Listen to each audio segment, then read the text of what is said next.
Hola, en este video empezamos a hablar sobre los indicadores. En la sesión anterior veíamos la importancia y los usos que tiene el tener información desde los censos, por ejemplo, de población y a partir de ahí poder empezar a hacer algunos de nuestros propios indicadores, pero que nos ayuden, bueno, a procesar información. Pero en sentido estricto, ¿qué son los indicadores? Aquí les comparto una definición de Angélica Rocío Mondragón. Es un documento del 2002, sin embargo, creo que es muy sintético y muy claro en lo que presenta. De manera oficial podemos decir que no existe una definición como tal, eh, pero los podemos entender como herramientas que nos sirven para clarificar o definir de forma más precisa objetos o impactos, que son cosas que podemos medir, que podemos verificar y nos permite identificar el cambio a través del tiempo en alguna cosa en específico. Entonces, sí, aquí es la parte importante saber cómo están diseñados para poderlos medir de una manera más clara y poderlos comparar y poderlos entender.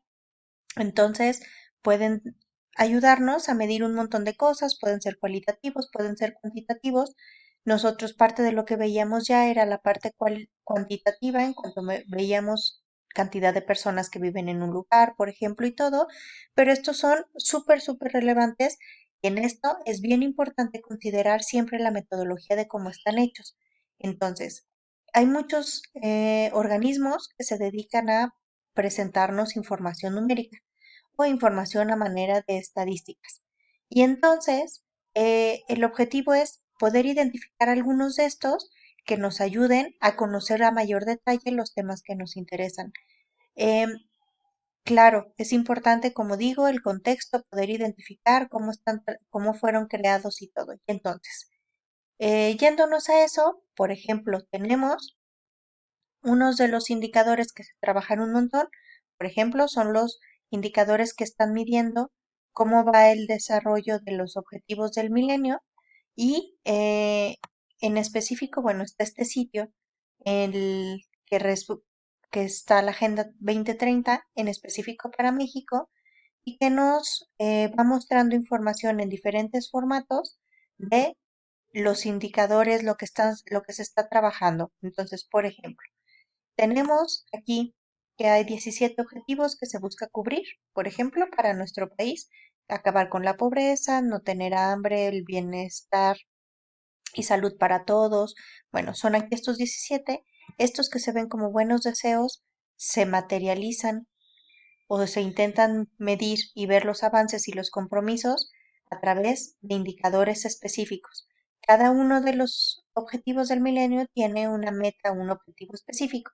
Aquí, por ejemplo, podemos ver que existen indicadores, una parte son globales y otras partes son de México porque nos permite hacer esa comparación de manera mucho más fácil de ver cómo se está avanzando, qué se está haciendo en otros lados y qué se mide. Por ejemplo, para el primer objetivo, poner fin a la pobreza en todas sus formas o acabar con el hambre, como se decía más de manera corta, una de las cosas que se mide, por ejemplo, es la proporción de la población que vive por debajo del umbral internacional de pobreza, es decir, $1.90. Y la muestran por sexo, edad, situación laboral y ubicación geográfica, si es rural o urbano. Una cosa muy importante a identificar es que aunque vienen aquí nombres que dicen que son proporciones a veces o que nos van a decir coeficientes, no siempre son entendidos o calculados de la misma manera. Ustedes ya empezaron a calcular razones, por ejemplo, en la actividad previa. Aquí es importante que aunque nos empiece a dar elementos el poder ver el nombre, es meternos a ver los datos y ver exactamente cómo fueron construidos para poderlos entender de una mejor manera. Entonces, nos va presentando, por ejemplo, la ONU, y esto está súper lento, por eso estoy mostrándoles mejor como la línea, pues bueno, estos diferentes formas de empezar a ver, en algunos sí tienen que ver con números específicos o datos específicos contados y otros no. Por ejemplo, en esta, ya va. Eh, y los datos que tenemos son del 92 al 2018. Dice que es lo que se utiliza para poder hacer las proyecciones, que es un indicador que se puede comparar a nivel global porque sí existe en otros lugares, y la fecha de última actualización. Y se espera que la siguiente vez que se actualice sea en el 2021. Estas referentes son súper importantes, pues porque así como hablábamos de los censos que se actualizan cada 10 años, pues en algunos de estos saber cada cuánto va a ser la siguiente, cuándo va a ser la siguiente actualización, pues nos permite organizar mejor y saber qué tan precisos o qué tan cercanos a la última representación de la información son los datos que estamos consultando. Y entonces aquí nos dice de dónde sacaron la información y de dónde apareció para poderlo trabajar. Y entonces nos lo presentan en esta una proporción como en porcentaje. Además de estos, por ejemplo, otro organismo internacional que a mí en lo general me gusta consultar, porque al ser internacionales nos permiten tener un panorama más amplio de lo que se está trabajando, y en algunos casos nos permite hacer comparaciones o saber que las metodologías son compartidas y aprobadas por otros y que no es nada más como a mí se me ocurrió calcularlos, son los glosarios, los que provee Naciones Unidas, pensando que mucho de lo que buscan pues es tener, ¿cómo se llama? Indicadores que nos sirvan a todos. Entonces, bueno, aquí tenemos estos SDG, son los mismos que ya teníamos para México, que veíamos en el objetivo en la pestaña pasada. Viene aquí otros que hablan sobre comercio y nos dice de qué organismos internacionales pertenecientes a la ONU tenemos. Y bueno, pueden ser por poblaciones o pueden ser y en diferentes formatos y pueden ser por países, las estadísticas o por regiones que nos presenten los datos para poderlos estar comparando. Esta puede ser otra opción o otro lugar de donde podemos ir obteniendo información. Y ya cuando vamos entrando a uno de estos, pues nos van describiendo cuáles son los tipos de información con los que tenemos. Casi siempre suelen ser indicadores económicos, sociales y de medio ambiente o infraestructura que pueden ser importantes para poder estar trabajando.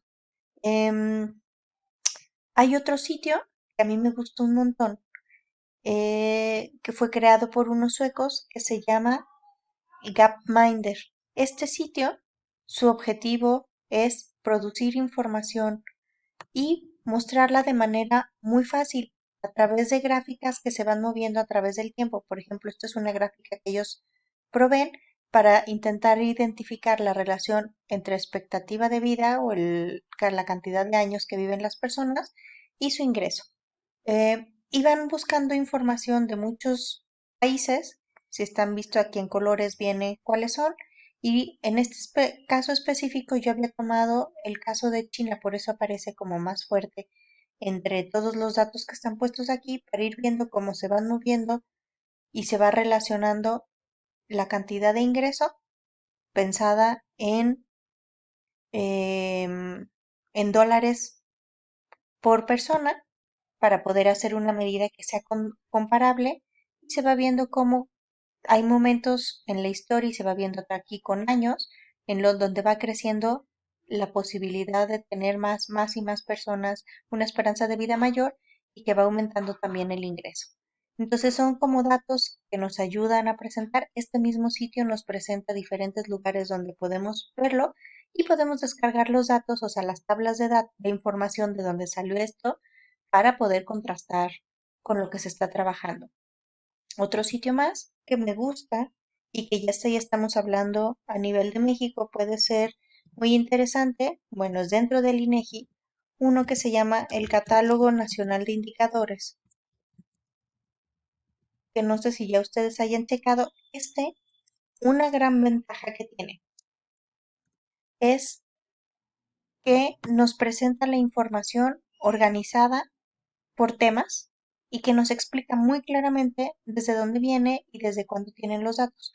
Claro, tenemos ahorita el tema que por cuestiones bien conocidas por todos, pues hay algunos datos que ya no están pudiendo ser actualizados con la rapidez con la que eran actualizadas anteriormente, eh, pero que aún así los datos que tenemos, pues bueno, son bastante interesantes. Por ejemplo, tenemos en demografía estos temas, y en cada uno de estos lo interesante es que cuando los podemos consultar o al consultarnos nos explica cómo están conformados y nos dice cómo se obtuvieron esos datos y nos permite trabajar con ellos de una manera mucho más clara. En todos estos casos es importante, así como lo decía hace rato, verificar cómo fueron hechos. Por ejemplo, en esta, que hablamos de alumnos y que nos está hablando de una tasa, aquí sí es importante considerar que una tasa normalmente tiene un año como referencia y a partir de ese año y se mide en relación a 100. Y entonces a partir de eso se ve hacia arriba y hacia abajo, o sea, del 100, porque supera el periodo en el de que se está haciendo en referencia. Aquí tenemos, si le picamos en la M en metadatos, nos viene la fórmula de cómo fue que se obtuvieron los valores de ese indicador que nos llamaba a nosotros la atención, por si quisiéramos nosotros mismos hacer esos cálculos, o puedo regresar a ver los datos y saber que los tengo desde 1990 a la fecha y que cada año representan una tabla. Están presentados en porcentaje, pero aquí, como se es una tasa, si se fijan, puede haber valores arriba de 100 porque en referencia al año previo, por ejemplo, hay mayor cantidad de personas o en relación al año que era el base, el año con el que se estaba trabajando. Esta parte es la interesante y entonces podemos saber cuántos niños había matriculados en secundaria de 12 a 14 años, por decir algo, y por entidad federativa. Entonces, podemos tener también otros tipos de datos, podemos buscarlos por fuente o proyecto, es decir, por quiénes son o desde dónde se produce la información o desde los organismos que se encargan de producir esa información. Y entonces a partir de eso puedo decir, ah, pues yo quiero ver qué es lo que está produciendo el Instituto Nacional de Ecología y Cambio Climático y entonces estos son los indicadores que ellos tienen para que yo pueda estar consultando. Si vamos identificando organismos que produzcan información estadística que pueda yo estar consumiendo sobre los temas que me interesa, es mucho más fácil poder estar trabajando con ellos, pues porque no pierdo tiempo al estar buscando en otros lugares. Yo sé que hay algunos temas que cuesta un poquito más de trabajo que aparezcan algunos de estos, o sea, un organismo que me esté produciendo información con tanta constancia o consistencia como estos ejemplos que les acabo de mostrar. Sin embargo, aunque estemos hablando en esos, siempre hay alguien que en algún momento ha estado interesado en medir, en saber qué está pasando con algún tema, aun cuando sean, por ejemplo, temas de enfermedades, como veíamos la semana previa en los ejercicios con los que estábamos trabajando y entonces es irnos acercando y llegando a esos lugares donde nos pueden ayudar a tener información sobre lo que nosotros necesitamos. Si en algún momento vemos que eso no se está generando, pues a lo mejor podemos encontrar un área o un campo de oportunidad para poder estar trabajando e identificar. Si estamos diciendo que los fuentes de información y los indicadores que podemos utilizar nos ayudan para poder dar seguimiento a compromisos, para poder medir el avance de algo, de un proyecto que tenemos en específico, de cosas que queremos hacer y queremos valorar en el tiempo, y no hay toda esa información generada todavía, pues a lo mejor lo interesante pues va a estar ir encontrando cómo puedo yo en algún momento abonar a generar los mecanismos. Hoy no vamos a trabajar con nosotros ser los generadores de esos mecanismos. Sin embargo, sí es importante que por ahí lo tengan en mente porque en algún momento podría ser útil. Espero estos ejemplos les sirvan y pues la idea va a ser estar encontrando qué instituciones son las que me ayudan a obtener información sobre esos temas que me interesan.